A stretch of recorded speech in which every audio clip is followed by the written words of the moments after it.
നമസ്കാരം, എല്ലാവർക്കും പുതിയൊരു വീഡിയോയിലേക്ക് സ്വാഗതം. നമ്മൾ ഇന്ന് പഠിക്കാൻ പോകുന്നത് കേരള ചരിത്രവുമായി ബന്ധപ്പെട്ട് കേരള PSC 2025 ചോദിച്ചിട്ടുള്ള ചോദ്യങ്ങളും അതിൻ്റെ ഉത്തരങ്ങളുമാണ്. ഞാൻ ഈ വീഡിയോയിലെ ക്വസ്റ്റ്യൻ പേപ്പർ കോഡും എക്സാമിൻ്റെ പേരൊക്കെ മെൻഷൻ ചെയ്യുന്നുണ്ട്. അപ്പോൾ ആ ഒരു എക്സാമായിട്ട് ബന്ധപ്പെട്ട് എത്ര ചോദ്യങ്ങൾ കേരള ഹിസ്റ്ററിയിൽ നിന്നും PSC ചോദിച്ചു എന്നൊരു ഐഡിയ കിട്ടാനായിട്ട് നിങ്ങൾക്കത് ഹെൽപ്പ് ചെയ്യും. അപ്പോൾ ആദ്യത്തെ ചോദ്യം നോക്കാം. വാഗ്ഭടാനന്ദ ഗുരുവിനെ പറ്റിയുള്ള താഴെ പറയുന്ന പ്രസ്താവനകളിൽ ശരിയായത് ആരെക്കുറിച്ചിട്ടാണ് ചോദിച്ചിട്ടുള്ളത്? ആരാണ്? വാഗ്ഭടാനന്ദ ഗുരുവാണ്. പ്രസ്താവനകളിൽ ശരിയായതാണ് ചോദിച്ചിട്ടുള്ളത്. രണ്ടും ക്വസ്റ്റ്യൻ കിട്ടുമ്പോൾ അണ്ടർലൈൻ ചെയ്ത് വെക്കുക. സ്റ്റേറ്റ്മെൻറ്റ് നമുക്ക് വായിക്കാം. കണ്ണൂർ ജില്ലയിലെ പാട്യത്ത് ജനിച്ചു. കണ്ണൂർ ജില്ലയിലെ പാട്യത്താണ് വാഗ്ഭടാനന്ദ ഗുരു ജനിച്ചത്. ശരിയാണ്. 1906 തത്വപ്രകാശിക എന്ന വിദ്യാലയം സ്ഥാപിച്ചു. 1906 തത്വപ്രകാശിക എന്ന വിദ്യാലയം കോഴിക്കോട് സ്ഥാപിച്ചത് വാഗ്ഭടാനന്ദ ഗുരുവാണ്. ശരിയാണ്. മൂന്നാമത്തെ സ്റ്റേറ്റ്മെൻറ്റ് 1914 ശിവയോഗി വിലാസം മാസിക ആരംഭിച്ചു. അതും അദ്ദേഹത്തെ സംബന്ധിച്ച്, ആരെ? വാഗ്ഭടാനന്ദ ഗുരുവിനെ സംബന്ധിച്ച് അതും ശരിയായ പ്രസ്താവനയാണ്. അപ്പോൾ 1, 2, 3 ശരിയാണ്. ഇനി നാലാമത്തേത് നോക്കാം നമുക്ക്. 1947 ഗാന്ധിജിയുമായി കൂടിക്കാഴ്ച നടത്തി. 1947 ഗാന്ധിജിയുമായി കൂടിക്കാഴ്ച നടത്തിയെന്ന് പറയുന്നത് തെറ്റാണ്. വാഗ്ഭടാനന്ദ ഗുരുവിൻ്റെ ജനനം എപ്പോഴാണെന്നറിയോ? 1885 അദ്ദേഹം ജനിച്ചത്. അദ്ദേഹം മരണപ്പെട്ട വർഷം 1939. അപ്പോൾ 1947 ഗാന്ധിജിയുടെ കൂടിക്കാഴ്ച തെറ്റാണ്. അപ്പോൾ 1, 2, 3 മാത്രമാണ് ശരിയായിട്ടുള്ളത്. അതിൻ്റെ ഉത്തരം വരുന്നത് ഓപ്ഷൻ എ ആണ്. 1, 2, 3 മാത്രമാണ് ശരിയായിട്ടുള്ളത്. കിട്ടിയില്ലേ? അടുത്ത ചോദ്യം നോക്കാം. സ്റ്റേറ്റ്മെൻറ്റുകളാണ് PSC ചോദിച്ചിട്ടുള്ളത്. രണ്ടാമത്തെ ചോദ്യമാണ്, വൈക്കം സത്യാഗ്രഹവുമായി ബന്ധപ്പെട്ട താഴെ പറയുന്ന പ്രസ്താവനകളിൽ ശരിയായത്. എന്തുമായി ബന്ധപ്പെട്ടിട്ടാണ് പിള്ളേരെ? വൈക്കം സത്യാഗ്രഹവുമായിട്ട് ബന്ധപ്പെട്ട പ്രസ്താവനകളിൽ ശരിയായതാണ് ചോദിച്ചിട്ടുള്ളത്. അപ്പോൾ നമുക്ക് സ്റ്റേറ്റ്മെൻറ്റ് വായിക്കാം. സവർണജാഥ ഇതോടനുബന്ധിച്ച് നടന്നതാണ്. ആണല്ലേ? സവർണജാഥ ആരാണ് നയിച്ചത്? മന്നത്ത് പത്മനാഭനാണ് നയിച്ചത്. സവർണജാഥ ഇതുമായിട്ട് ബന്ധപ്പെട്ടതാണ്. അത് ശരിയാണ്. EV രാമസ്വാമി നായ്ക്കർ സത്യാഗ്രഹത്തിൽ പങ്കെടുത്തു. അതും ശരിയാണ്. സത്യാഗ്രഹം അവസാനിക്കുമ്പോൾ സേതുലക്ഷ്മിബായി ആയിരുന്നു തിരുവിതാംകൂറിലെ ഭരണാധികാരി. ആരായിരുന്നു? സേതുലക്ഷ്മിബായി. അതും ശരിയായിട്ടുള്ള പ്രസ്താവനയാണ്. അതിന് നാലാമത്തെ നോക്കിക്കേ. ക്ഷേത്രപ്രവേശനമായിരുന്നു സത്യാഗ്രഹികളുടെ ആവശ്യം. അത് ശരിയാണോ? അല്ല, ക്ഷേത്രപ്രവേശനമായിരുന്നില്ല അവരുടെ ആവശ്യം. അവർ സഞ്ചാര സ്വാതന്ത്ര്യമായിരുന്നു. അപ്പോൾ എന്താണ്? നാലാമത്തെ സ്റ്റേറ്റ്മെൻറ്റ് തെറ്റാണ്. വൈക്കം സത്യാഗ്രഹം എന്തിനു വേണ്ടി നടന്നിട്ടുള്ളതാണ്? സഞ്ചാര സ്വാതന്ത്ര്യത്തിന് വേണ്ടിയിട്ട് നടന്നിട്ടുള്ളതാണ് വൈക്കം സത്യാഗ്രഹം. അപ്പോൾ തുടക്കക്കാരൊക്കെ ഉണ്ടെങ്കിൽ ഇമ്പോർട്ടൻ്റ് ആണ്, പഠിച്ചോ. അപ്പോൾ ഇതിൽ ഉത്തരം വരുന്നത് ഏതാണ്? ഉത്തരം ഓപ്ഷൻ എ ആണ്. 1, 2, 3 മാത്രം. 1, 2, 3 മാത്രം. അടുത്ത ചോദ്യം നോക്കാം. അടുത്തത് നമ്മുടെ മൂന്നാമത്തെ ചോദ്യമാണ്. താഴെ പറയുന്നവയിൽ ശ്രീനാരായണ ഗുരു രചിച്ച ഗ്രന്ഥം ഏതാണ്? ആര് രചിച്ച ഗ്രന്ഥമാണ് ചോദിച്ചിട്ടുള്ളത്? ശ്രീനാരായണ ഗുരു രചിച്ച ഗ്രന്ഥം ഏതാണ്? അപ്പോൾ നവോത്ഥാന നായകന്മാരും അവരുടെ കൃതികളൊക്കെ ഇമ്പോർട്ടൻ്റ് ആണ്, പഠിച്ചു വെച്ചോളണം. അപ്പോൾ ഇതിൽ ശ്രീനാരായണ ഗുരു രചിച്ച ഗ്രന്ഥം ഏതാണ്? ഉത്തരം ഓപ്ഷൻ ഡി ആണ്, നവമഞ്ജരി. അപ്പോൾ ബാക്കി മൂന്നെണ്ണോ നോക്കിയാലോ. ഇതിൽ അരുൾനൂൽ എന്ന് പറയുന്നത് വൈകുണ്ഠസ്വാമികളുടെയാണ്. വേദാധികാര നിരൂപണവും ആദിഭാഷയും ആരുമായിട്ട് ബന്ധപ്പെട്ടിട്ടുള്ളതാണ്? ചട്ടമ്പി സ്വാമികളുടെ കൃതികളാണ് വേദാധികാര നിരൂപണവും ആദിഭാഷയും. ശ്രീനാരായണ ഗുരുവിൻ്റെയാണ് നവമഞ്ജരി. ഓപ്ഷൻ എയിൽ വരുന്ന അരുൾനൂൽ ആരുടെയാണ്? വൈകുണ്ഠസ്വാമികളുടെയാണ്. അത് ക്ലിയർ ആയില്ലേ? അടുത്ത നമുക്ക് നാലാമത്തെ ചോദ്യം നോക്കാം. നാലാമത്തെ ചോദ്യം നോക്കിക്കോ. 1812 വയനാട്ടിൽ നടന്ന കുറിച്യ കലാപവുമായി ബന്ധപ്പെട്ട പ്രസ്താവനകളിൽ താഴെ പറയുന്നവയിൽ ഏതെല്ലാമാണ്? ഇപ്പോൾ ഇതുമായിട്ട് ബന്ധപ്പെട്ടതാണ് ചോദിച്ചിട്ടുള്ളത്. കുറിച്യ കലാപവുമായിട്ടാണ്. വർഷം കൂടി PSC കൊടുത്തിട്ടുണ്ട്, 1812. അപ്പോൾ വയനാട്ടിൽ നടന്നു ക്വസ്റ്റ്യനിലുണ്ട്. അപ്പോൾ നമുക്കിനി സ്റ്റേറ്റ്മെൻറ്റ് വായിക്കാം. ആദ്യത്തെ സ്റ്റേറ്റ്മെൻറ്റ്, ബ്രിട്ടീഷുകാർ അമിത നികുതി ചുമത്തിയത് കലാപത്തിനിടയാക്കി. ബ്രിട്ടീഷുകാരുടെ അമിത നികുതി ചുമത്തിയതാണ് കലാപത്തിന് കാരണം. ശരിയാണ് അല്ലേ? രാജ്മഹൽ കുന്നുകളിലാണ് കലാപം നടന്നത്. ആണോ? വയനാട്ടിൽ നടന്ന കലാപമാണ്, രാജ്മഹൽ കുന്നുകളിലെ അല്ല. അത് തെറ്റാണ്. അടുത്തത്, കലാപത്തെ പറ്റി പഠിക്കാൻ ബ്രിട്ടീഷ് ഗവൺമെൻറ് വില്യം ലോഗൻ കമ്മീഷനെ നിയമിച്ചു. അതും തെറ്റാണ്. കലാപത്തിന് നേതൃത്വം നൽകിയത് രാമൻ നമ്പിയായിരുന്നു. ശരിയാണ്. കുറിച്യ കലാപം ആരുടെ നേതൃത്വത്തിലാണ് നടന്നത്? രാമൻ നമ്പിയുടെ നേതൃത്വത്തിലാണ് നടന്നത്. അപ്പോൾ ഇതിൽ ശരിയായിട്ടുള്ളത് 1, 4 അപ്പോൾ ഇതിൻ്റെ ഉത്തരം വരുന്നത് ഓപ്ഷൻ സി, 1, 4 മാത്രമാണ് ശരിയായിട്ടുള്ളത്. അടുത്ത ചോദ്യം നോക്കാം. അടുത്ത ചോദ്യം അഞ്ചാമത്തെ ചോദ്യമാണ്. ചുവടെ പറയുന്നവയിൽ ശരിയായ ജോഡി ഏതാണ് ചോദിച്ചിട്ടുള്ളത്? ശരിയായ ജോഡി നോക്കാം. ഇതിൽ ശരിയായിട്ടുള്ള ജോഡി വരുന്നത് ഓപ്ഷൻ ഡി ആണ്, പണ്ഡിറ്റ് കറുപ്പൻ ജാതിക്കുമ്മി. പണ്ഡിറ്റ് കറുപ്പൻ ജാതിക്കുമ്മി. പ്രാചീന മലയാളം ആരുടെയാണ്? പ്രാചീന മലയാളം ചട്ടമ്പി സ്വാമികളുടെയാണ്. അഖിലത്തിരുട്ടോ അത് വൈകുണ്ഠസ്വാമികളുടെയാണ്. ദർശനമാല ആരുടെയാണ്? ശ്രീനാരായണ ഗുരുവിൻ്റെയാണ്. അപ്പോൾ എന്താണ്, നവോത്ഥാന നായകന്മാരും അവരുടെ കൃതികളൊക്കെ ഇമ്പോർട്ടൻ്റ് ആണ്, പഠിച്ചു വെച്ചോളുക. അടുത്ത ചോദ്യം നോക്കാം. ചുവടെ പറയുന്നവയിൽ ഏത് സംഭവത്തിന് നേതൃത്വം കൊടുത്ത വ്യക്തിയാണ് doctor K B Menon? Doctor K B Menon ഏത് സംഭവത്തിന് നേതൃത്വം കൊടുത്ത വ്യക്തിയാണ്? ആരാണ് ഡോക്ടർ കെ ബി മേനോൻ? ഉത്തരം ഓപ്ഷൻ എ ആണ്, Keezhariyur bomb case. Keezhariyur bomb കേസുമായിട്ട് ബന്ധപ്പെട്ട വ്യക്തിയാണ് ഡോക്ടർ കെ ബി മേനോൻ. കിട്ടിയില്ലേ? അടുത്ത ചോദ്യം നോക്കാം. അടുത്തത് 7ാമത്തെ ചോദ്യമാണ്. മഹാകവി ജി ശങ്കരക്കുറുപ്പ് രണ്ടാം ബുദ്ധൻ എന്ന് വിശേഷിപ്പിച്ച സാമൂഹ്യ പരിഷ്കർത്താവ്. മഹാകവി ജി ശങ്കരക്കുറുപ്പ് രണ്ടാം ബുദ്ധൻ എന്ന് വിശേഷിപ്പിച്ച സാമൂഹ്യ പരിഷ്കർത്താവ് ആരാണ്? ഉത്തരം ഓപ്ഷൻ ഡി ആണ്, ശ്രീനാരായണ ഗുരു. ആരാണ്? ശ്രീനാരായണ ഗുരുവിനെയാണ് മഹാകവി ജി ശങ്കരക്കുറുപ്പ് രണ്ടാം ബുദ്ധൻ എന്ന് വിശേഷിപ്പിച്ചത്.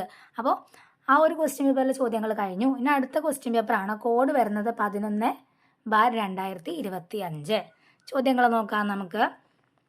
ആദ്യത്തെ ചോദ്യം, ചുവടെ പറയുന്നവയിൽ സാമൂഹ്യ പരിഷ്കർത്താവായ അയ്യങ്കാളിയുമായി ബന്ധമില്ലാത്ത ഏതൊക്കെ? എന്താണ് ചോദിച്ചിട്ടുള്ളത്? സാമൂഹ്യ പരിഷ്കർത്താവായ അയ്യങ്കാളിയുമായിട്ട് ബന്ധമില്ലാത്തതാണ് ചോദിച്ചിട്ടുള്ളത്. അപ്പോൾ നമുക്ക് സ്റ്റേറ്റ്മെൻറ്റ് വായിക്കാം. കല്ലുമാല സമരത്തിന് നേതൃത്വം നൽകി, അത് അദ്ദേഹവുമായിട്ട് ബന്ധപ്പെട്ട പ്രസ്താവനയാണ്. അപ്പോൾ അത് അയ്യങ്കാളിയുമായിട്ട് ബന്ധമുള്ളതാണ്. തെക്കേ ഇന്ത്യയിൽ ആദ്യമായി കണ്ണാടി പ്രതിഷ്ഠ നടത്തി. തെക്കേ ഇന്ത്യയിൽ ആദ്യമായി കണ്ണാടി പ്രതിഷ്ഠ നടത്തിയത് ആരാണ്? അത് അയ്യങ്കാളിയാണോ? അല്ല, അത് അയ്യങ്കാളിയുമായിട്ട് ബന്ധമില്ലാത്തൊരു പ്രസ്താവനയാണ്. പിന്നോക്ക ജാതിക്കാർക്ക് സ്കൂൾ വിദ്യാഭ്യാസം നൽകണമെന്ന് വാദിച്ചു. അത് അയ്യങ്കാളിയുമായിട്ട് ബന്ധമുള്ള പ്രസ്താവനയാണ്. അപ്പം ബന്ധമില്ലാത്ത പ്രസ്താവന ഏതാണ്? രണ്ടാമത്തെ മാത്രമാണല്ലോ ബന്ധമില്ലാത്തത്. അപ്പോൾ ഇതിൻ്റെ ഉത്തരം വരുന്നത് ഓപ്ഷൻ എ ആണ്. 2 മാത്രമാണ് അയ്യങ്കാളിയുമായിട്ട് ബന്ധമില്ലാത്ത പ്രസ്താവന. അടുത്തത് നോക്കാം. അടുത്തത് 9ാമത്തെ ചോദ്യമാണ്. തിരുകൊച്ചി സംസ്ഥാനം രൂപീകൃതമായത്. തിരുകൊച്ചി സംസ്ഥാനം രൂപീകൃതമായ വർഷം എപ്പോഴാണ്? 1949 ജൂലൈ 1. ഏതാ വർഷം ഏതാണ്? 1949 ജൂലൈ 1. അടുത്തത് 10ാമത്തെ ചോദ്യമാണ്. സാമൂഹ്യ പരിഷ്കരണ പ്രസ്ഥാനമായ ആത്മവിദ്യാസംഘം സ്ഥാപിച്ചതാരാണ്? സാമൂഹ്യ പരിഷ്കരണ പ്രസ്ഥാനമായ ആത്മവിദ്യാസംഘം സ്ഥാപിച്ചത് ആരാണ്? ഓപ്ഷൻ ഡി ആണ്, വാഗ്ബടാനന്ദനാണ് ഉത്തരം വരുന്നത്. വർഷം ഏതാണ്? ആത്മവിദ്യാസംഘം അദ്ദേഹം സ്ഥാപിച്ച വർഷമാണ് 1917. ഇതിൻ്റെ പ്രവർത്തന മേഖല എവിടെയായിരുന്നു? മലബാർ കേന്ദ്രീകരിച്ചാണ് ഈ ഒരു സംഘം പ്രവർത്തിച്ചു കൊണ്ടിരുന്നത്. ഇനി ഇതിൻ്റെ മുഖപത്രത്തിൻ്റെ പേരാണ് അഭിനവ കേരളം. ഒന്ന് ഓർത്ത് വെക്കാൻ വേണ്ടി പറഞ്ഞതാണ്. മുഖപത്രത്തിൻ്റെ പേരെന്താണ്? അഭിനവ കേരളം. അടുത്തത് 11ാമത്തെ ചോദ്യമാണ്. ആധുനിക തിരുവിതാംകൂറിൻ്റെ സ്ഥാപകൻ എന്ന് വിളിക്കുന്നത് ആരെയാണ്? ആധുനിക തിരുവിതാംകൂറിൻ്റെ സ്ഥാപകൻ എന്ന് വിളിക്കുന്നത് ആരെയാണ്? ഉത്തരം ഓപ്ഷൻ ബി, മാർത്താണ്ഡവർമ്മ. മാർത്താണ്ഡവർമ്മയാണ് ആധുനിക തിരുവിതാംകൂറിൻ്റെ സ്ഥാപകൻ എന്ന് വിളിക്കുന്നത്. അടുത്തത് 12ാമത്തെ ചോദ്യമാണ്. ചട്ടമ്പി സ്വാമികൾ ജനിച്ച കേരളത്തിലെ ജില്ല ഏതാണ്? ചട്ടമ്പി സ്വാമികൾ ജനിച്ച കേരളത്തിലെ ജില്ല ഏതാണ്? ഓപ്ഷൻ ബി, തിരുവനന്തപുരമാണ് അദ്ദേഹത്തിൻ്റെ ചട്ടമ്പി സ്വാമികൾ ജനിച്ച ജില്ല. എവിടെയാണ്? കേരളത്തിലെ തിരുവനന്തപുരം ജില്ലയിലെ കണ്ണൻമൂല എന്ന് പറഞ്ഞ സ്ഥലത്താണ് ചട്ടമ്പി സ്വാമികൾ ജനിച്ചത്. അടുത്തത് നോക്കാം. അടുത്തത് 13ാമത്തെ ചോദ്യമാണ്. അയ്യങ്കാളി ജനിച്ചത് എന്നാണ്? അയ്യങ്കാളി ജനിച്ചത് എന്നാണ്? എന്നാണ് ജനിച്ചത്? 1863 ഓഗസ്റ്റ് 28. 1863 ഓഗസ്റ്റ് 28. ഈ ഒരു വർഷം തന്നെ ജനിച്ച വേറൊരു നവോത്ഥാന നായകൻ കൂടിയുണ്ട്. അതാരാണ്? Doctor Palpu. Doctor P Palpu അല്ലേ? പത്മനാഭൻ പൽപ്പു. അദ്ദേഹവും 1863 ജനിച്ചിട്ടുള്ളത്. അതും PSC ചോദിച്ചിട്ടുള്ള ചോദ്യമാണ്. അപ്പോൾ നമുക്ക് അടുത്ത ചോദ്യം നോക്കാം. 14ാമത്തെ ചോദ്യമാണ്. ആ ഒരു ക്വസ്റ്റ്യൻ പേപ്പറിലെ അടുത്ത ചോദ്യമാണ്. EV രാമസ്വാമി നായ്ക്കർ സ്മാരകം സ്ഥിതി ചെയ്യുന്നത് എവിടെയാണ്? EV രാമസ്വാമി നായ്ക്കർ സ്മാരകം എവിടെയാണ് സ്ഥിതി ചെയ്യുന്നത്? എവിടെയാണ്? വൈക്കത്താണ്. വൈക്കം സത്യാഗ്രഹവുമായിട്ട് ബന്ധപ്പെട്ട വ്യക്തിയാണ് EV രാമസ്വാമി നായ്ക്കർ.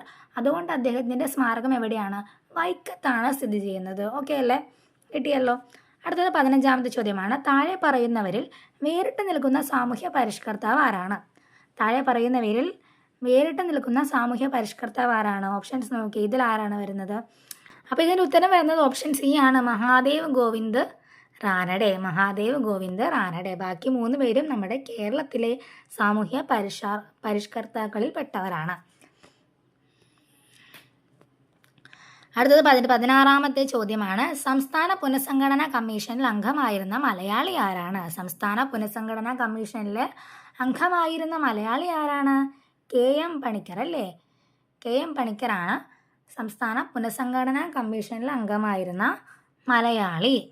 അടുത്ത ചോദ്യം വരുന്നത് തന്നിരിക്കുന്ന സൂചകങ്ങളുടെ അടിസ്ഥാനത്തിൽ കേരളത്തിലെ പ്രശസ്ത നേതാവിനെ തിരിച്ചറിയാനാണ് പറഞ്ഞിട്ടുള്ളത്.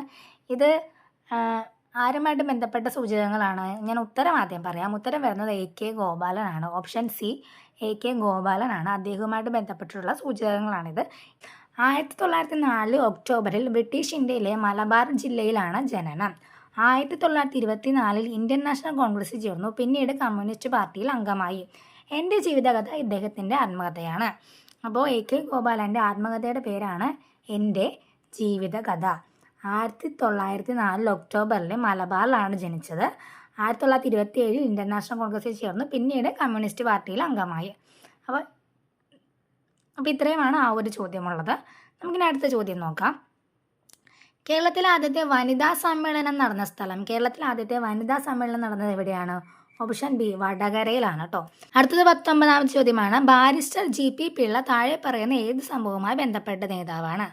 ബാരിസ്റ്റർ GP പിള്ള താഴെ പറയുന്ന ഏത് സംഭവവുമായി ബന്ധപ്പെട്ട നേതാവാണ്? ഉത്തരം ഓപ്ഷൻ ഡി ആണ്, മലയാളി മെമ്മോറിയൽ. മലയാളി മെമ്മോറിയലിന് നേതൃത്വം കൊടുത്ത വ്യക്തിയാണ് ബാരിസ്റ്റർ GP പിള്ള.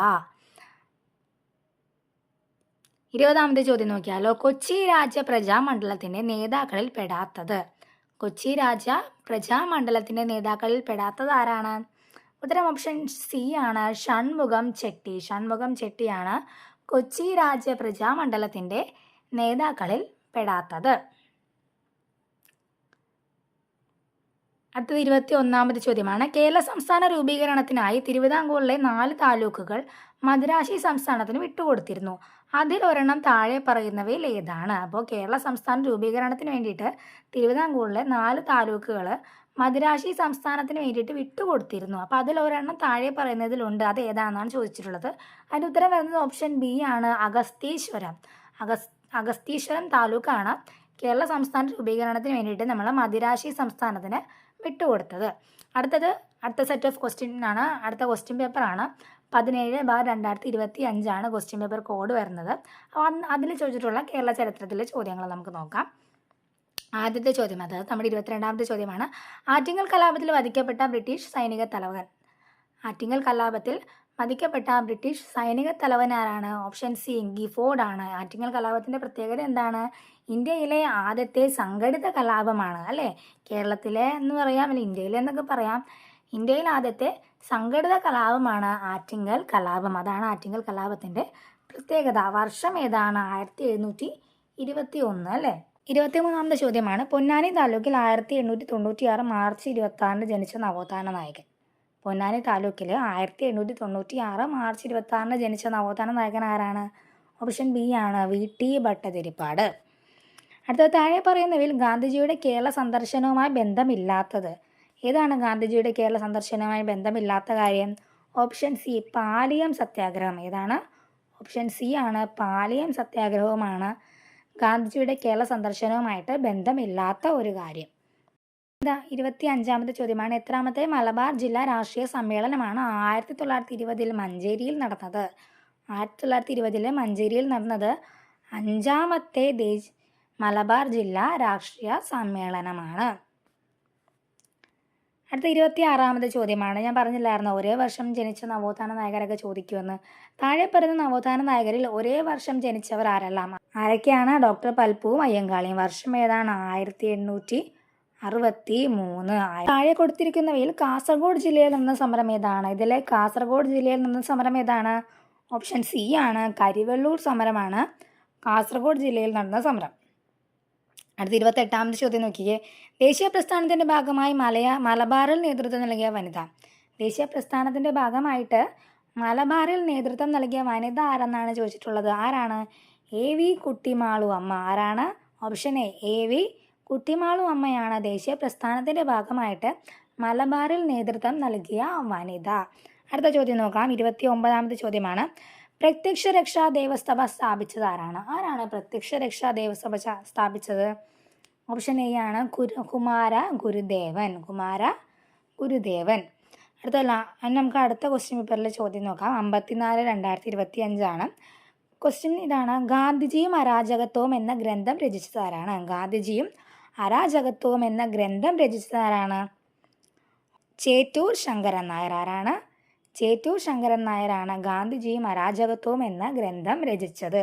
അപ്പോൾ ഞാൻ ഒരു 30 ക്വസ്റ്റ്യൻസാണ് എടുത്തിട്ടുള്ളത്. അപ്പോൾ 30 ക്വസ്റ്റ്യൻസ് നമ്മൾ പറഞ്ഞു. ഇനി തീർന്നിട്ടില്ല, ഇനിയും ഉണ്ട്. നമ്മൾ ക്വസ്റ്റ്യൻ പേപ്പർ കോഡ് 54/2025 വരെ എത്തിയിട്ടുള്ളൂ. PSC ഒത്തിരി ചോദ്യങ്ങളൊന്നും എക്സാംസ് കഴിഞ്ഞ വർഷം നടത്തിയിട്ടുണ്ടായിരുന്നു. ബാക്കി ക്വസ്റ്റ്യൻസ് നമുക്ക് പഠിക്കണം. അപ്പോൾ ഇത് നിങ്ങൾക്ക് യൂസ്ഫുൾ ആണെങ്കിൽ നിങ്ങൾ കമൻറ്റ് ചെയ്യുക. നമ്മൾ ഇതിൻ്റെ ബാക്കി വീണ്ടും ചെയ്യുന്നതാണ്. അപ്പോൾ ഇന്നത്തെ ക്ലാസ് ഇത്രയേ ഉള്ളൂ. Thank you.